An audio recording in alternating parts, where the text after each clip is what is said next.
Hello students, मैं BS Chauhan आपके अपने यूट्यूब चैनल JMD क्लासेस में हार्दिक स्वागत करता हूं।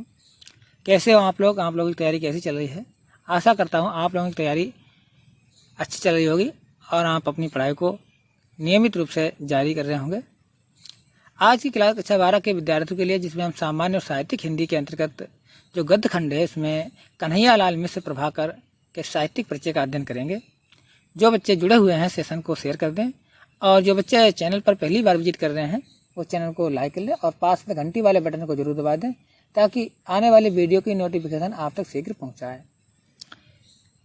ये चैनल यूपी बोर्ड एग्ज़ाम 2025 को लेकर बनाया गया है, जिसमें क्लास 9 से 12 तक के सभी विषयों की कक्षाएं संचालित की जाती हैं। इसके अतिरिक्त 6 to 8 के बच्चों के लिए मैथ और इंग्लिश की क्लास संचालित की जाती हैं। ये क्लास सभी बच्चों के लिए उपयोगी है। जो बच्चे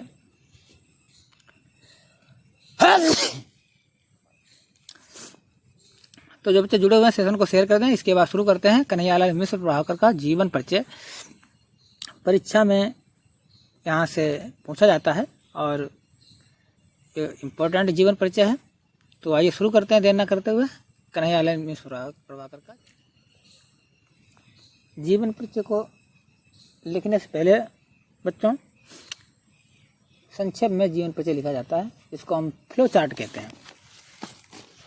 2023 की बोर्ड परीक्षा से यूपी बोर्ड ने फ्लो चार्ट के प्रयोग पर बल दिया है, और फ्लो चार्ट बनाने से जो है परीक्षार्थी को अच्छे अंक प्राप्त होते हैं। तो ये क्लास जो है यूपी बोर्ड एग्ज़ाम 2025 को लेकर बनाई गई, जिसमें हम क्लास 12 के सामान्य और साहित्यिक हिंदी के अंतर्गत तो कन्हैया लाल मिश्र प्रभाकर लेखक दिए गए हैं, उनके जीवन परिचय का अध्ययन करेंगे। तो पहले शुरू करते जीवन परिचय देखते हैं। संक्षिप्त जीवन परिचय में बच्चों नाम, पिता का नाम, जन्म, जन्म स्थान, प्रारंभिक शिक्षा, संपादन, लेखन विधा, भाषा शैली,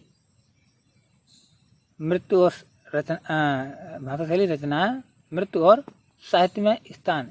कुछ महत्वपूर्ण बिंदुओं को जो है लिखा जाता है। इन्हीं बिंदुओं के आधार पर जब परीक्षक देखता है तो आपको अंक दे देता है, क्योंकि इस फ्लोचार्ट के माध्यम से ही जो भी आपने लिखा है वो इस समरी के माध्यम से लेखक समझने का प्रयास करता है, जो परीक्षक समझने का प्रयास करता है कि बच्चे ने सही लिखा होगा। तो इसी के आधार पर जो है परीक्षक नंबर दे देता है। लेकिन फिर भी क्योंकि 80 शब्दों में लिखना होता है साहित्यिक परिचय, तो साहित्यिक परिचय लिखने से पहले जीवन परिचय लिखा जाता है, और जीवन परिचय को लिखने से पहले जो है फ्लो चार्ट बनाया जाता है। अगर आप फ्लो चार्ट बना दोगे तो आपके एक भी अंक नहीं कटेगा और आप हिंदी में अच्छे अंक प्राप्त कर सकते हैं। तो इसको फ्लो चार्ट के माध्यम से लिखने का प्रयास करना सही बच्चे। तो नाम है कन्हैया लाल मिश्र प्रभाकर, पिता का नाम है पंडित रमादत्त मिश्र, जन्म 1906 ईस्वी में, जन्म स्थान देवबंद सहारनपुर उत्तर प्रदेश में हुआ था। प्रारंभिक शिक्षा इन्होंने खुर्जा से प्राप्त की थी, और इन्होंने कुछ समाचार पत्र पत्रिकाओं का संपादन किया, जिसमें नया जीवन और विकास है। लेखन विधा इनकी गद्य साहित्य, यानी गद्य साहित्य से संबंधित उन्होंने रचना लिखी है, पद्य साहित्य में कोई भी रचना नहीं लिखी है।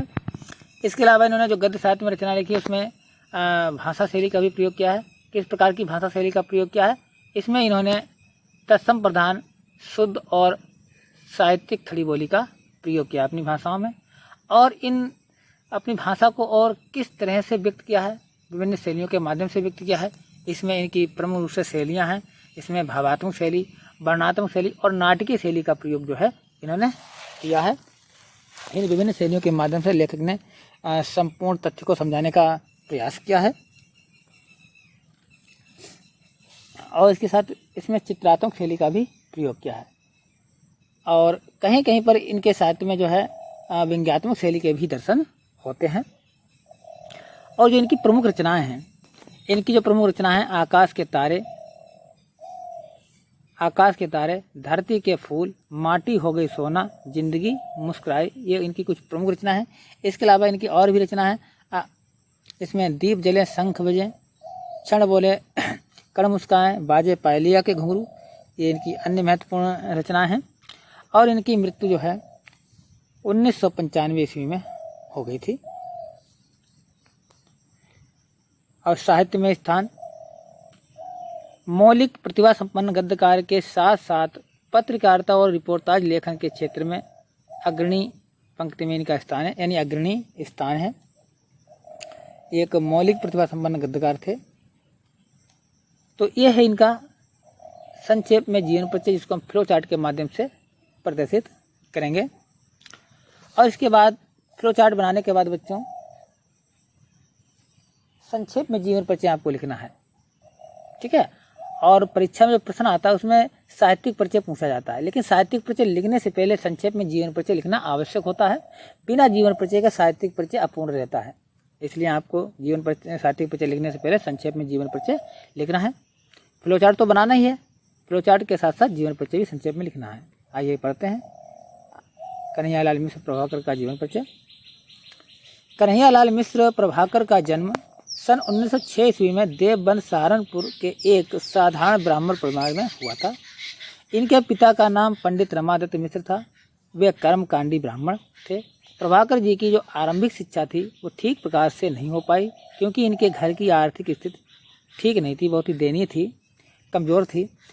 इन्होंने कुछ समय तक खुर्जा की संस्कृत पाठशाला में शिक्षा प्राप्त की और वहाँ पर राष्ट्रीय नेता जो आसफ अली थे उनके व्याख्यान को सुनकर ये उनके व्याख्यान से, उनकी बातों से, उनके भाषणों से इतने अधिक प्रभावित हुए कि इन्होंने बीच में ही परीक्षा छोड़ दी और राष्ट्रीय आंदोलन में कूद पड़े। उसमें राष्ट्रीय आंदोलन चल रहे थे,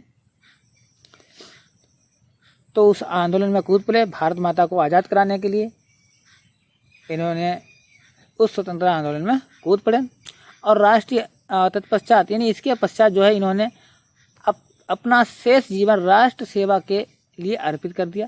भारत के स्वतंत्र होने के बाद इन्होंने स्वयं को पत्रकारिता में लगा दिया। जब भारत 1947 में आज़ाद हुआ तो इन्होंने अपना बाकी बचा हुआ जीवन जो है पत्रकारिता में लगा दिया।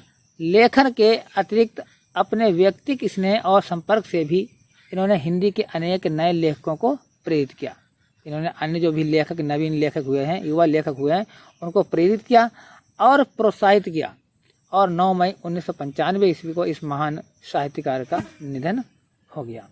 ये तो है इनका संक्षिप्त जीवन परिचय।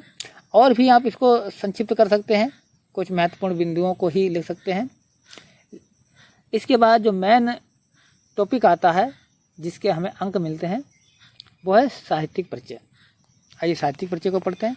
साहित्यिक परिचय में बच्चों जो भी लेखक ने अपने जीवन काल में साहित्य की सेवा की है, हिंदी की सेवा की है, उसका जिक्र किया जाता है, उसका उल्लेख किया जाता है। कौन कौन सी उपाधियाँ प्राप्त की हैं, कौन कौन सी रचनाएं लिखी हैं, उन रचनाओं का हिंदी साहित्य में क्या योगदान रहा है, इन सब चीज़ों का उल्लेख किया जाता है। तो हिंदी के श्रेष्ठ रेखा चित्रकारों, संस्मरणकारों और निबंधकारों में प्रभाकर जी का अत्यंत महत्वपूर्ण स्थान है, क्योंकि रेखा चित्र भी रहे हैं, रेखा चित्र भी इन्होंने लिखे, इन्होंने संस्मरण भी लिखे हैं और इन्होंने निबंध भी लिखे हैं। तो इन विभिन्न विधाओं में इनका महत्वपूर्ण योगदान रहा है। इनकी रचनाओं में जो कलागत विशेषताएं होती हैं वो विद्यमान है। इसके साथ आत्मप्रकता, चित्रात्मकता और संस्मरणात्मकता को ही प्रमुखता प्राप्त हुई है। पत्रकारिता के क्षेत्र में प्रभाकर जी को अभूतपूर्व सफलता मिली है। इन्होंने जो पत्रकारिता शुरू की थी तो इस पत्रकारिता में इनको पूर्ण जो है सफलता प्राप्त हुई थी। स्वतंत्रता आंदोलन के दिनों में इन्होंने स्वतंत्रता सेनानियों के अनेक मार्मिक संस्मरण भी लिखे। जो भी स्वतंत्रता काल में जो है जो भी सैनिक शहीद हुए थे या जिन सैनिकों ने विजय प्राप्त की उनके संबंध में जो बहुत ही मार्मिक संस्मरण लिखे हैं इन्होंने।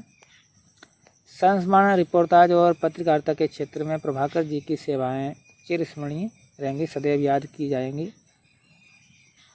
और इन्होंने अपने संपूर्ण जीवन काल में कुल 9 ग्रंथ प्रकाशित हुए हैं, लिखे तो हैं लेकिन 9 ग्रंथ इनके प्रकाशित हुए हैं। कौन कौन से ग्रंथ हैं, किन किन विधाओं पर लिखे गए, इनकी चर्चा करेंगे। तो रेखा चित्र विधा पर इनकी जो रचनाएं लिखी हैं इसमें नई पीढ़ी के विचार हैं। जिंदगी मुस्कुराई, माटी हो गए सोना और भूले बिसरे चेहरे। ठीक है, ये बहुत ही महत्वपूर्ण इनके रेखा चित्र विधा की रचना है। दूसरी है लघु कथा, जिसमें आकाश के तारे और धरती के फूल हैं। इसके अलावा इन्होंने संस्मरण भी लिखे हैं। कौन कौन से संस्मरण लिखे हैं इन पर भी चर्चा कर लेते हैं। इनके जो संस्मरण हैं, दीप जले शंख बजे, दीप जले शंख बजे, शंख बजे, ये इनका संस्मरण है। क्या है बच्चों? संस्मरण है।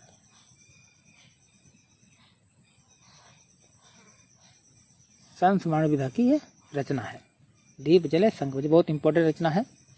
इसके अलावा इन्होंने ललित निबंध भी लिखे हैं। ललित निबंध भी लिखे हैं, जिसमें इनके प्रमुख ललित निबंध जैसे क्षण बोले, क्षण बोले कण मुस्काए, क्षण बोले कण मुस्काए, कण मुस्काए, ये निबंध है। ठीक है बच्चों। इसके अलावा अगला निबंध है बाजे पायलिया के घुंघरू, बाजे पायलिया के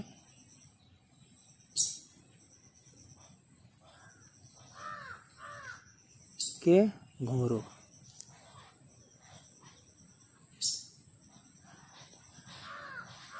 ये इनके प्रमुख निबंध हैं। तो आज का सेशन बच्चों कैसा लगा है, इसको कमेंट बॉक्स में अवश्य बताएं। यदि आप इसकी पीडीएफ प्राप्त करना चाहते हैं तो इसकी पीडीएफ आप प्राप्त कर सकते हैं, जिसके पहले लिंक दिया गया है।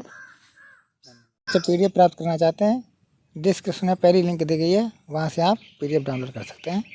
Thank you.